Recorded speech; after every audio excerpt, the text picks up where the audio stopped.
So Pat, we left off talking about what fireworks, the type of injuries that they made, and I've always heard that the paramedic service in Redondo Beach was unique to LA County and probably one of the first. Can you tell us how paramedic services started in Redondo Beach and what it's developed to today?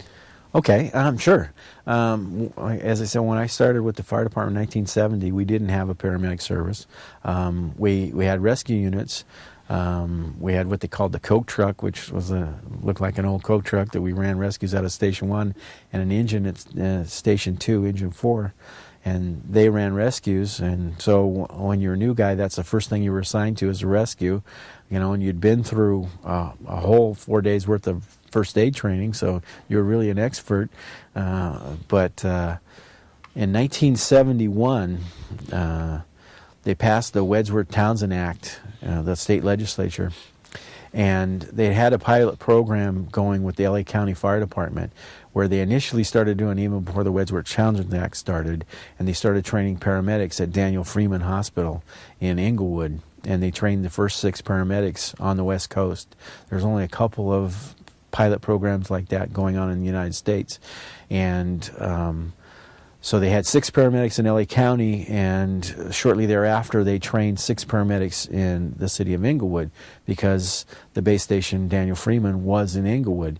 And so the third class that they had, Jim Black, who was the fire chief in Redondo, got with some of the city fathers and said, we ought to go into this and do it. So we were the second city in the state of California to go into the paramedic program, and I think the 4th or 5th in the United States to have paramedics.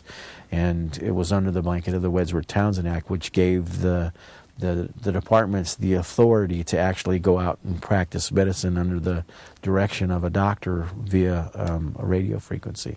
So our first paramedics started running calls in 1972. So we are now the oldest paramedic service for a private city in the state of California because the Inglewood Fire Department is now there is no Inglewood Fire Department, is now part of LA County. So the oldest in California is LA County, but the oldest city fire department having a paramedic service is the city of Redondo Beach. And we ended up training the 6 guys, and today it went from 1 rescue unit till when I retired we had 5 rescue units. We had 2 paramedic rescue ambulances and then 3 paramedic assessment engines. So 5 units for 6 square miles, which was the best paramedic coverage in the United States. And in the early days, in the early 70s, do you remember what the public call volume?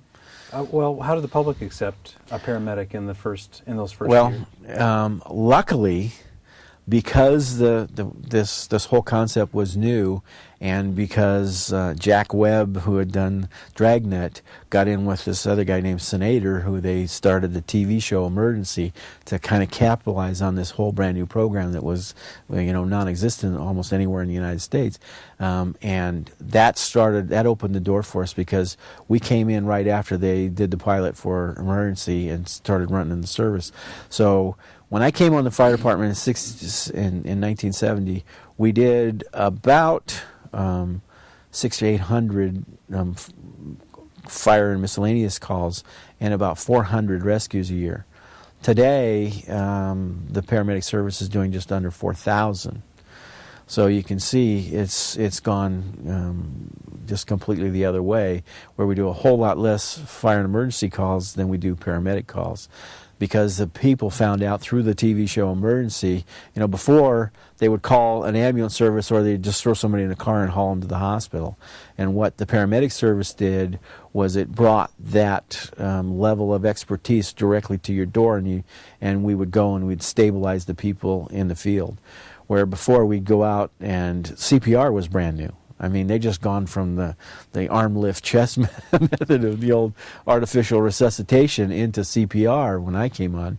And when I first started on fire, we were still back in our rescues if it was a heart call with lifeguards. If we were anywhere, close to PCH, or on this side, the lifeguards would back the call with us because they had the better resuscitators than we did and more experience and expertise in doing it. Because, like I said, the number of calls that we did was less than what they were doing as far as the ALS calls, what it eventually became advanced life support calls. So it's completely changed the complexion of the rescue service and completely changed what the fire service is and does today. And do you have any memorable paramedic calls that you recall for the city of Redondo Beach that were of any significance, or that? Oh yeah, I mean, the big things were, now we had people that could stabilize people in the field, give them IVs, give them drugs through the direction of a doctor. We ended up being a training ground where we certified Torrance paramedics. The first paramedics in Torrance rode in Redondo. The first paramedics for the city of Manhattan and Hermosa did their internship and their field internship here, and we trained them. But the types of calls is now we're going on traffic accidents where we're actually doing IVs and drugs and stabilizing people, where before you'd show up and the first thing was ooh over the radio, and you knew you had a bad accident, probably fatalities, when you see the cops out measuring the skid marks because they didn't want to go near the cars because people were just mangled, and we'd show up and do the best we could with Red Cross first aid training. And now we've gone to where you were stabilizing them, you're putting on neck collars, you're putting on hair splints, you're relieving compound fractures and administering morphine and pain drugs and IVs and all that. And so the number of calls were growing exponentially, but the number of saves were also growing because we spent that time, we stabilized them in the field. It wasn't a grab, run, and get them to the hospital as quick as you can. It was save them, get their blood pressure back up, and not lose them in the ambulance. When we talk about public service, in the first, I want to talk about the two different times of civil unrest in Los Angeles County. Okay. At the Watts riots in '65, you would not have been a member of the fire department. How did the Watts riots affect Redondo Beach, or a young person in Redondo Beach? You were a junior in high school, or somewhere close to being a junior or a senior. Right. What did people think about civil unrest and the things that happened in Los Angeles, in Redondo Beach, since we're so far south? Well, it's a strange dynamic. No, I wasn't on the fire department at the time, but my dad was in the restaurant business all the time I was growing up, and he had a bar and a restaurant in Culver City in '65 in a bowling alley, and they had a big walk-in freezer. And I know that back then, the statistics of how many fatalities that they had in the Watts riots, they give the number. It was actually far more than that. They just didn't count the ones that weren't in, because they had them happen in Culver City, they had them happen in other places, and they counted the ones that were in Watts. But if they were causing disturbances and things like that, they were arresting them and putting them there, or they had some that were killed in other cities. And he had some bodies put in his freezer in Culver City. So did the city come in and say that they needed to? Right. They needed to preserve the evidence of a body, and so they asked him to put it in his restaurant freezer. Yeah. And in 1984 or 1994, I guess it would be, with the civil unrest, did 92 were the Redondo April Beach, of 92 were Redondo Beach firefighters called upon to do mutual aid in other cities, and what did they do? Well, what we did is we respond to brush fires in what they call strike teams. That's 5 engines, a battalion chief, and so it's 22 people. And it's the same thing that they do when the county requests outside aid for the civil unrest of '92. We sent strike teams, 2 strike teams, and our strike team was the first strike team in for the outside on the civil unrest. And it's a strange dynamic because they got called in to assist LA City, which again we don't really have much mutual aid with LA City, but they called in for outside strike team, and because of our proximity, they responded in, and they were to respond into the command post for it when it was just starting to grow. They'd had the Reginald Denny beating and things like that, and all of LAPD was staging at the RTD bus staging area because they could get all their cop cars in there, and it was a large building where they could have a command post. And so the Redondo Beach Battalion chief, who was in charge of that 5-engine strike team of the other South Bay cities, which were Hermosa, Manhattan, Redondo, Torrance, and El Segundo, they responded in 5 engines and a battalion chief. And here's this big fortress of the RTD place, and they go up and knock on the door, and some cops come to the door, and they said, yeah, can we help you? They said, yeah, we're here to assist with the fire department. And they said, they're out there. And he said, I talked to the battalion chief because I was a deputy chief at the time. He said, we got there, and he said, here's 100 police cars all staged in the parking lot. And there's all these cops milling around in the building talking about what they're going to do. But that's when they talked about Daryl Gates didn't deploy them early enough. They had them all staged there, but they didn't put them out in the field. And they directed them out to the parking lot, and here's a motorhome with an LA City assistant chief and battalion chief, and they've got a radio in this motorhome, and they're running the whole fire thing from a, kind of the stepchildren of the whole thing. They're running it from a motorhome in the parking lot with yellow stickies all over the wall with all the incidents and all the calls. And so they dispatched them to back into the Inglewood area to right on the border, the Crenshaw, alongside Inglewood and LA City, to fight some fires because they didn't have enough units to send on it. And they knock on the door of the motorhome, they open it up. Oh, hey, thanks, and he says, well, what about police protection? Can we get some police? He goes, you won't get any LAPD, but we can try to get you some sheriffs that'll help you. So, looking back at that, how has that changed since then? How has that changed the fire service in the way that the fire service does things? Well, it's changed, and it's a whole new dynamic on how you deploy a strike team, how you approach it. Because then later, South Bay ended up sending 2 strike teams initially, and then another one when they had. I can remember I was in Dallas, Texas when it happened, and then flew home, and then we had a chiefs meeting at the Hawthorne fire station. And while we were at that meeting, they had the gang of people storming the mall at Hawthorne and setting fires and everything. So it kind of changed how we deploy, and they gave us our RPD gave our guys all bulletproof vests and stuff to wear. It was a whole new experience, a whole new dynamic. So one of the things that most people don't know about the fire service in Redondo Beach is that they do respond to brush fires throughout the state. What are some of the brush fires that Redondo Beach has performed at in an exemplary manner that I think your fire service is proud of? I can remember, like I say, in 1970 we went to, early 71, I'm sorry. I was like, we went to one in Malibu, and almost every other year, we would send strike teams out.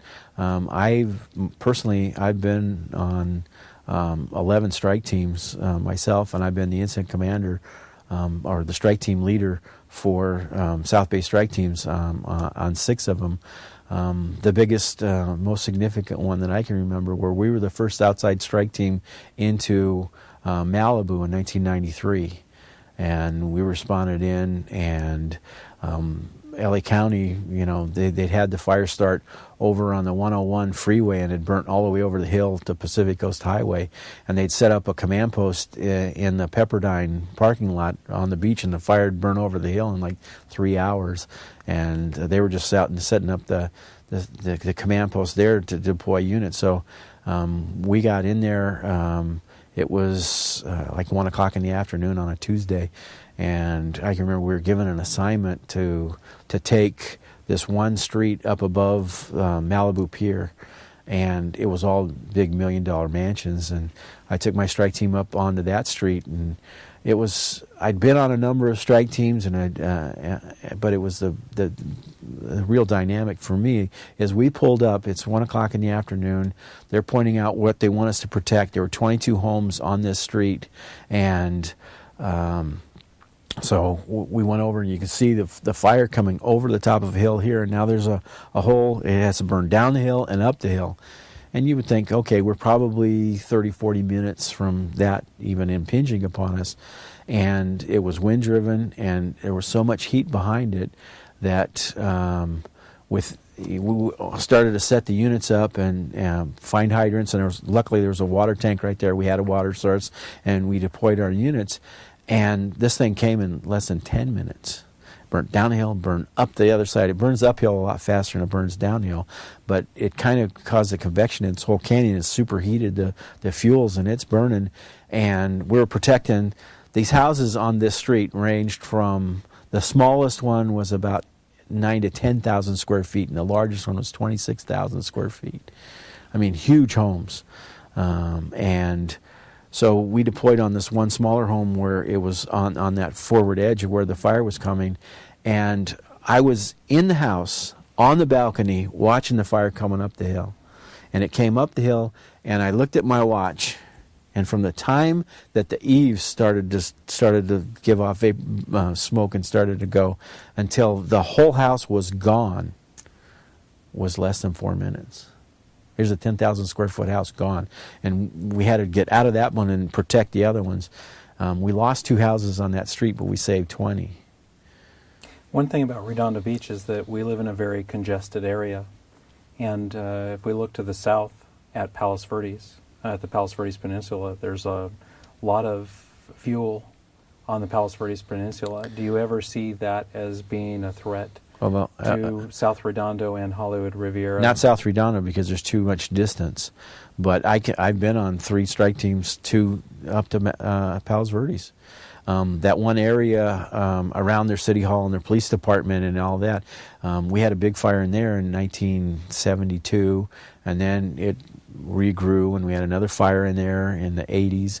And then so would it be a threat to Redondo? No, because we had that break of the beach area there, so it would never burn down into our beach area. But will it impact us? Absolutely, because we've got to go up there and help them when they do happen. Okay. So Pat, one of the things that people say about history is that history depends on the writer, on the person who's telling it. All of us live in Redondo Beach at different times, have impressions of the way things are, and may not necessarily know exactly how they are. But we've heard a lot about Fifi Malouf, and she preceded your time significantly, probably. But well, I had seen her. I knew who she was. Yeah. So could you tell me a little bit about Fifi Malouf, about the cafe that she ran as you knew it and as you heard about it, and then you talked to us about kind of an unusual story of opening a cistern in the 70s.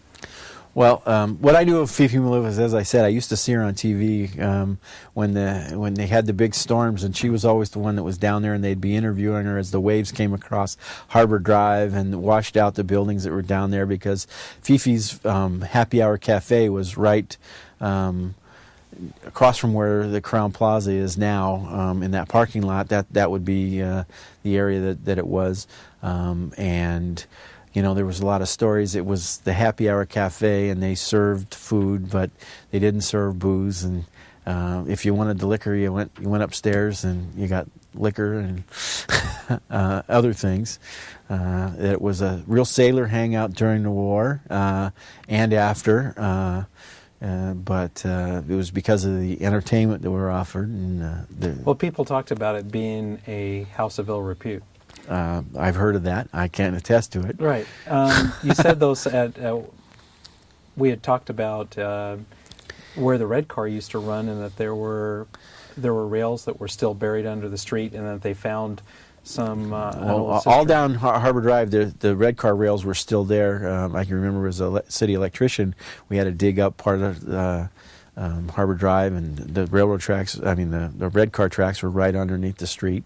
And then when they started to do the development for the Crown Plaza, they dug up Burl Street, and there was a big cistern underneath the street where it trapped part of the stuff. And I can remember when I was on the fire department, we got called down there for a rescue of a worker who was hurt while working down in that, and went down there, and in this thing there must have been millions of condoms, World War II vintage, I was told. I didn't personally attest to it, but you could see them just trapped in this thing. So some of the stories were probably true, because I don't think there were that many people that lived in that area that would... One of the things that when you live in a city is that you see the politics of a city. We've been told that if they had to build the harbor today, that it could never be done because of environmental studies and the amount of red tape that they have to go through. Growing up in Redondo Beach and in Hermosa Beach, what was your impression of the building of the harbor, of the village, of what in 2005 today is the village apartments? As a citizen, what did you think of all of that, and what did you see? Well, I can tell you that coming into the city in 1969, it was the end of an era, I think, and it was a whole different dynamic, in as much as Francis Hopkins was the city manager. Francis Hopkins was a super neat guy. I really liked him. I had some dealings with him early on in my career when I got on the board of the firefighters and when negotiated for contracts and things like that. And the city manager was directly involved. The assistant city manager, quote, slash guy in charge of personnel, was assistant city manager, a guy named Jim Morrison. And when we negotiate, you dealt directly with Hoppy, as he was called. And he ruled with kind of an iron fist. He had the council's approval. Whatever he said kind of was the way it happened. The council trusted him, and he trusted the council. There was no Brown Act. There was the backroom politics. Things did get done that way. I mean, I can attest to him. The man that hired me to work for the city was a man named John Rinke, and he had started with the city in 1936, and now that was, 33 years later. And it was a whole different thing as far as the way business got done. I mean, if Hopkins said it was done, you didn't wait 3 weeks for a check. The checks got cut. Things happened, and they made decisions. The council meetings used to last an hour, maybe an hour and a half. The business was already decided. The council would gavel it through. I mean, I can remember going to high school, we'd have to go over and watch the council meetings. They didn't go for hours and hours into the wee hours of the morning. I mean, they would decide what they were going to do. It'd be done out in the open. Boom, and then they'd go to a local restaurant or bar, and they'd really talk about what was going to happen. And I've had a number of department heads and city officials back from that era tell me how it really happened. And I became a department head for the city, and I had the authority to spend up to $10 without the approval of at least 8 other people. Back then, all of the department heads had city credit cards, and they kind of had an open expense account. They could spend, they ate their lunch and dinner on the city, and that doesn't happen today. But do you think that? How do you see the politics of the city going today? Different people have commented on what they see in terms of the city expanding and getting income. How do you see the future of the city for Redondo Beach? Well, I see it a lot different than what it used to be because of there was so much that were changing. I came in right at the when they had just started to clear the land to do the urban renewals, to do the village, to do those kinds of things, to get the I don't think that same type of thing could happen today. We don't have a whole giant section of the city that could be wiped out in the course of a few months, and giant complexes like the village built, like Brookside Village, some of those, all of those things happen. I don't see that happening again just because we're a built-out city. We have about 3 vacant lots left in the city in total. So I don't see any developer coming in and, having lived through the Heart of the City project and been directly involved, that whole dynamic would have been completely different in an earlier era. It would have, been done, and I think there was a big problem in that in everybody expected the worst, and the true story never got out. I mean, I was involved. I saw the plans from the standpoint of approving what they were going to do as far as the development of the Edison property, as far as fire access and accessibility and the width of the streets and the locations of the hydrants. And it was, there was never, from what I saw, there was never going to be 3,000 dwelling units in there. The maximum was 1,500, but because of coastal requirements, just to get to 1,500, not 3,000. It was the fact that they had to go to that 55 units per acre in order to get the approval, because the next lower step didn't encompass what they wanted to build. So the story never really got out as to what the true intention was, and the story I don't think will ever happen as far as what it would cost to develop it or remediate it. I mean, the only thing that was really on that property was heavy crude oil in those tanks. There's 5 tanks there, and that doesn't go into the ground like what happened in Manhattan Beach in the section where the whole Manhattan Beach Mall, where they had the gasoline infiltration from Standard Oil and all of that. That didn't happen here because the products that were stored there couldn't leak into the ground like that. But still, to tear the building down, it cost a couple $1 million to tear down 3 towers. The walls that are in that place are solid concrete, built in 1947 after the war, when concrete was dirt cheap and giving away rebar. There's so much concrete and rebar in there, the dump fees alone would be in the multi-millions. So to tear that building down and would be probably $20 million. And to remediate what the EPA now requires, you're talking $20 to $100 million to recapture it in order to build on it. AES has almost $500 million invested in the property today. They talk about putting a park on it. Well, who's going to come up with $500 million to buy it and then develop it into a park that pays no tax? What do people? One of the things that people don't realize is how much oil drilling was done in Redondo Beach at different times. The history shows that there was actually a Redondo Oil Company that they sold shares to and drilled around. Both as a firefighter and as a young man, you talked about oil drilling on the corner of Burrell and Portofino Way. What did you know about the oil drilling and how it related to, the building of the Portofino?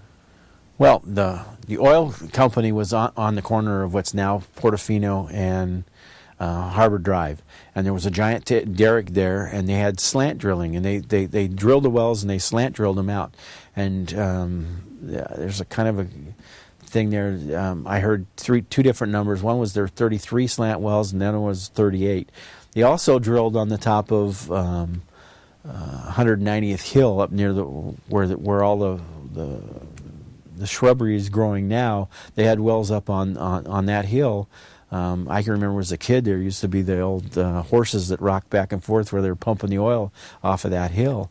That would be at like 190th and Prospect. Yeah, up in that area. 190th and Harkness. From Prospect all the way down to Maria Street, Paulina and Maria, in that area, there were wells drilled up there, all in there. I can remember as a kid, my folks having people come to the house and buy the oil rights underneath our house. They slant drilled from there, and they bought the oil rights and drilled oil wells in there, and they had a number of them down there. And the oil, they got a lot of oil out of that area. There was also the oil wells that were, if you look at the old pictures of Redondo, 1930.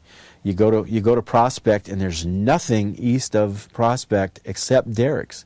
You see oil derricks all the way out to what's now Mobil Oil and the tanks. Those tanks were the first tanks were put in 1929. You look at old pictures of Torrance. It's little houses scattered amongst forests full of giant wooden oil derricks drilling. So I can remember seeing all those oil derricks when I was a kid. And so this was an oil-rich area. It's farmed out now because what you have is the saltwater infiltration, the pressure. They've pulled out a lot of the oil, and the salt water is now taking over that, and that's why along Prospect you see the county flood control in there all the time. What they're putting up new derricks and putting up new pumps, and they're pumping fresh water back in there to keep the the salt water from infiltrating the groundwater past Prospect. So, and that's because of where they've taken the oil out. Now the salt water is leaching back in.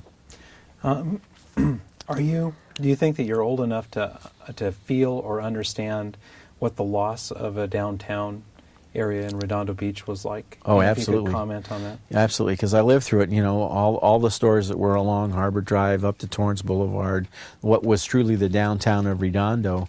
And you look at the difference, and you look at the difference in the dynamic. You look at Redondo Beach with no downtown, and then you look at Hermosa and Manhattan, where the downtowns have revitalized the cities. So, yeah, we don't have one. You know, at one time, the thought was, okay, we're not losing our downtown, we're actually moving it, because they thought the Galleria and the stores out there would become the new focal point, and they were just transferring it and taking the expensive real estate here and moving it out to the less expensive real estate where the commercial could come in and really boom.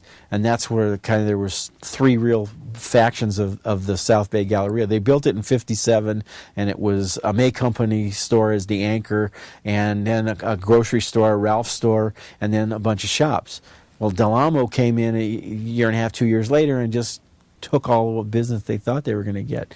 And so that never transferred. And then they developed it again in the 70s and thought they'd pull more in. And then we had the Galleria actually happen in the mid 80s. So, And do you think that there's any way of changing that now? Is it possible that you talked a little bit about Hollywood Riviera and the growth of Hollywood Riviera in 1950, in the 50s and early 60s? What was the concept of Hollywood Riviera as you saw it as a citizen? Well, it was kind of it was elite. You know, it was a section where those people because there was no mall in Palos Verdes. The people of the city of Palos Verdes Estates, there was no commercial there. I mean, there's a few little stores, and they would come down to the Riviera section because I had an aunt and uncle that lived up in Palos Verdes there, and they would come down to use that as their place, and they wanted it kind of as their place. It was different than the Triangle. It was different than the Galleria. Or the South Bay Shopping Center, and that was their place in the stores. And as far as the commercial side of Hollywood Riviera, is they had their own place, and you know it had its heyday, and then it slumped off, and now they're trying to bring it back again. So, but will it become the new downtown? It's too far removed, I think, from Redondo. It's not big enough to put in. You won't get any of the big stores, the anchor stores, to come in and go there. So it'll still be the boutique type. Each Leadership Redondo class in the last few years has come to your house to look at your collection. Someday that collection will go somewhere, but can you tell us a little bit about what you've collected from Redondo Beach and the South Bay, and then in general what you've collected in terms of your firefighting memorabilia? Well, in Redondo Beach memorabilia, I have about 6,000 items. Pictures and old different flyers and things from restaurants and different things. Things from that were here from Redondo. Old celluloid buttons and stuff from the bathhouse, and the things from the skating rink, and different things that have all through Redondo. In postcards, I have over 3,000 different postcards, early postcards from Redondo. And then in the other things I collect antique fire memorabilia. Mostly stuff, all the stuff I have is pre-1930. Most of it's pre-1900. So I collect fire department memorabilia, badges, speaking trumpets, which are presentation pieces from fire department, nozzles, fittings, and fire apparatus. I have over 6,000 badges, fire department badges from throughout the United States that are, most of them are pre-1900. And they talk about pre-1900, why that era. It was kind of the golden era. I'm really into the early motorized and horse-drawn steamer eras of the fire department, and it was when it was evolving. And you think of 1900, what was in Redondo Beach? About 400 people. A volunteer fire department and almost nothing. So where does most of this stuff come from? The Pennsylvania, New York, the back east eras where the country really was a lot larger and a lot more sophisticated than here. In the LA City Fire Department, which is the second largest in the United States today, back in that era was about 40 guys. So it's evolved a lot. So I collect a lot of the fire memorabilia. I have the largest collection on the West Coast. Of the Redondo Beach, you talked about some restaurant menus and things that you kept. Which ones do you have, and why do you keep them? What are the ones that people today don't know anything about? Oh, well, it's like in the late 50s, the Plush Horse was the place. It was the largest dinner house. As I said, my dad was in the restaurant business, and at that time, people were going to the Miracle Mile, the Wilshire Boulevard, where all the fancy restaurants were, and gourmet dining and things like that. Well, the Plush Horse was trying to bring that same kind of genre to the South Bay, and they opened, and they had all male black waiters in tuxedo, and it was trying to recapture an era that you had to go.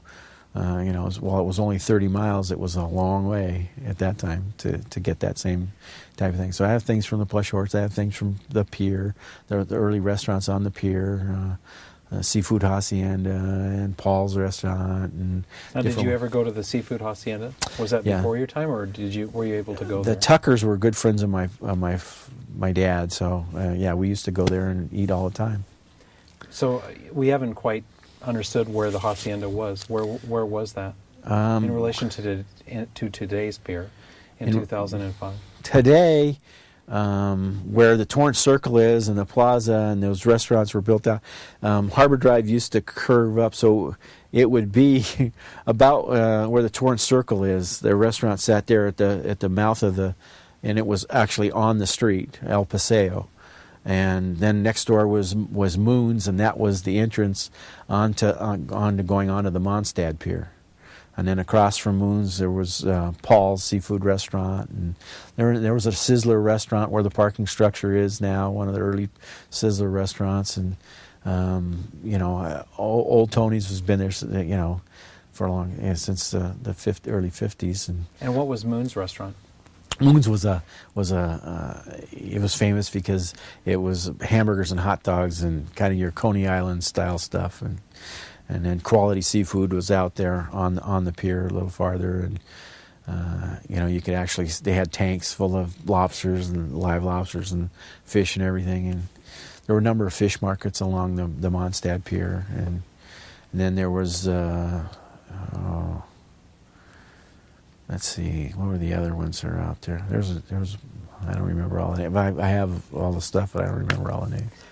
Do you remember roller skating and wrestling? Oh yeah, at the pier. Yeah. Can you tell us a little bit about that? It was down from the pier. It was closer to the Fox. So as the street went through there, what was the ballroom? You see the old pictures of Redondo, and there's the ballroom where it was a dancing ballroom. The Mandarin Ballroom? Yeah. Well, when we were kids, it became, because it had a wooden floor and stuff, they made it into a roller rink. So it was Spec Saunders roller rink, and you'd go upstairs, and there's places where it went out over the water, and you could look through you go in the bathroom, there was holes in the floor, you could see the ocean below it. So. And this was in the roller rink? Right, in the roller rink. And was it open to the public, or was it professional? Oh yeah, it was open to the public, yeah. And was there professional roller skating there as well? Well, Spec Saunders was a member of the LA T-Birds roller derby stuff. So he was a member, and then he became their coach, and he was the guy that ran the roller rink too. So he had a number of hats. And what do you remember about wrestling there? Well, they would have wrestling matches, and they'd set up a ring? Arena. A wrestling ring? Yeah, a wrestling arena. Yeah, wrestling was big back then. It was one of the only things on TV. And do you remember going to any of those, and who the contestants were? Oh, I can remember Freddie Blassie and those kind of people. Yeah, I can remember.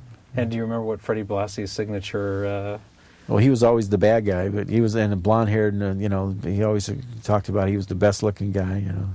I think he used to smash beer cans against his head.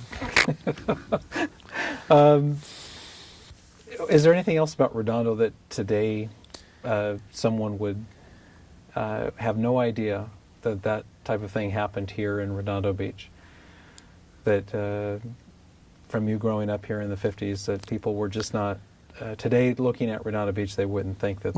I think it was a lot slower paced.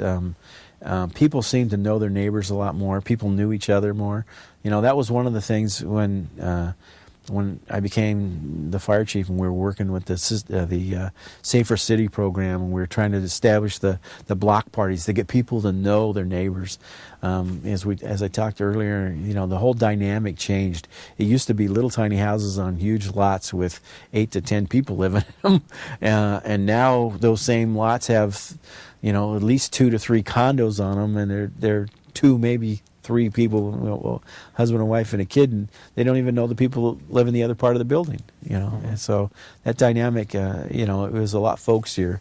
I can remember as a kid, when you get pulled over and, the cop would ask you, okay, you want the ticket, you want the lecture, or you want me to tell your dad? It's like everybody knew everybody, And that no longer occurs? I don't think. Well, I think to some degree, but not like it was. It's not the folksy thing where, it used to be. To wrap this up, what do you see as the future of Redondo Beach? Oh, I see the future very bright. We've evolved. We used to be, a lower income city. It wasn't the elite place it is now. Back then, this wasn't the destination. I mean, people came here to summer. They came here to vacation. They didn't come here to live because it was an elite community, and it's got into that. $1 million properties are the norm now, not the exception. But I still see it that you see a lot more younger families moving here. For a while it got to be Redondo Beach, and it was all people that commuted to L.A. and things, and now people are moving here because they want to be closer to where they live, work, and play, as the motto goes. So it's going full circle. It's coming back around. It's a great place. It's been very good to me. You think you'll ever move? No. And why is that? We've asked a few people of why. Well, we talked about the memorabilia I collect, but I also collect vehicles. So I have 3 fire engines and 17 antique cars. So in my garage at home, I have 2 fire trucks and 12 cars. So I don't think I could find a place where I can get a 14-car garage. So no, I'll be where I'm at, because I built it like a 1900 fire station. So I'll be that's the joke is the guy said, there's some old sea captain. No, maybe an old fire chief lives in that place. But yeah. All right. Thanks, Pat.